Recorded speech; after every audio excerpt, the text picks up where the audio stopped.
Okay, so a bit of a different take on this one. I wanted to cover something a little more lighter than real life drama, plus I've kind of been ripping my hair out trying to find a subject to talk about, but the themes are no less heavy, or much different from standard. With that out of the way, enjoy the video.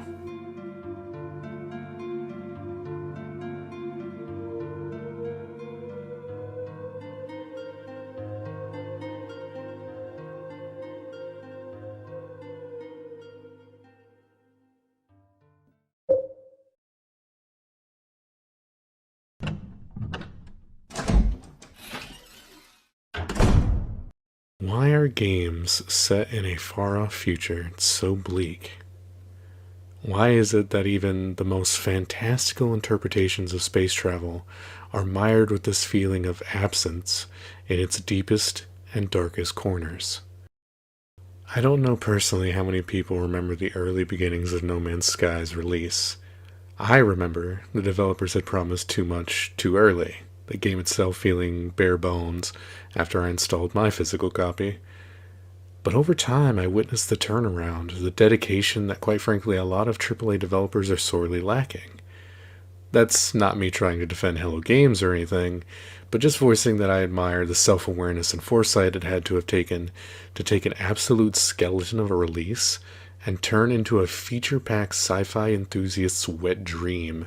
Seamless space travel, thematic intermingling of horror, action, exploration, and mystery.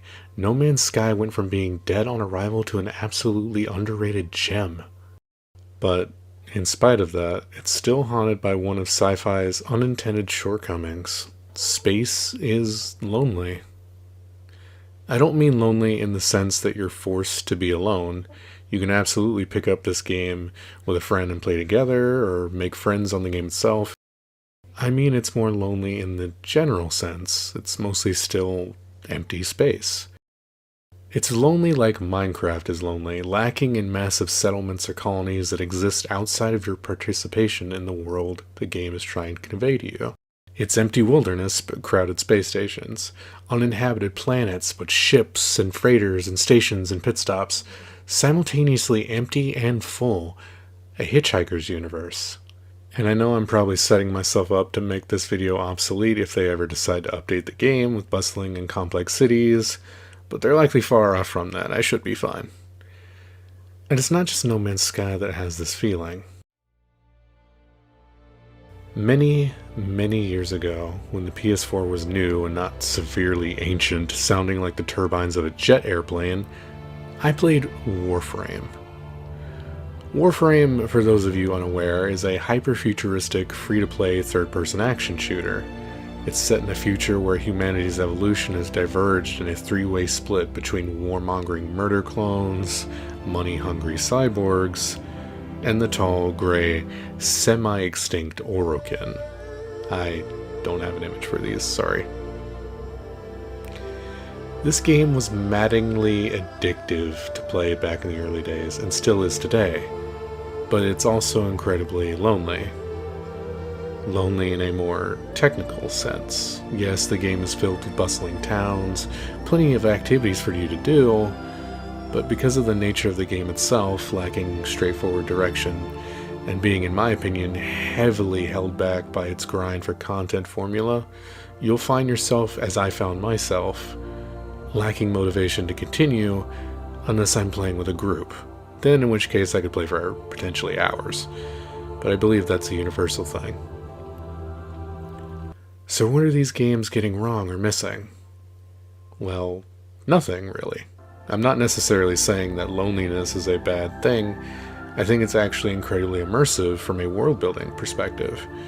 No Man's Sky is technically a simulation, a failing one at that. Warframe's universe is set after a fall of a massive intergalactic empire, where it's supposed to be building shelters and grinding away.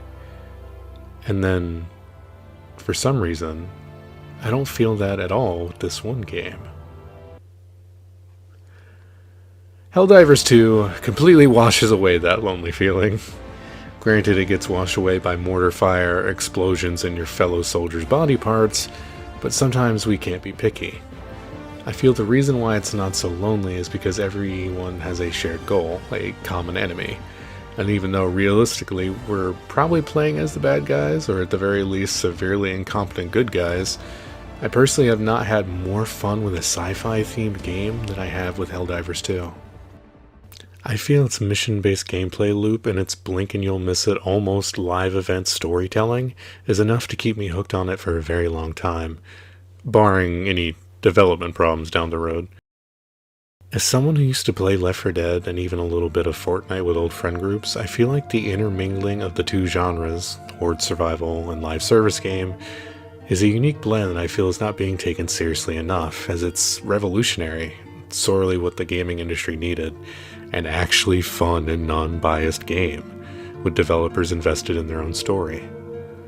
Now that I think about it, it's less about the setting of the game, and more about the context of how we interact with other players in those games, or just how we interact with people in general.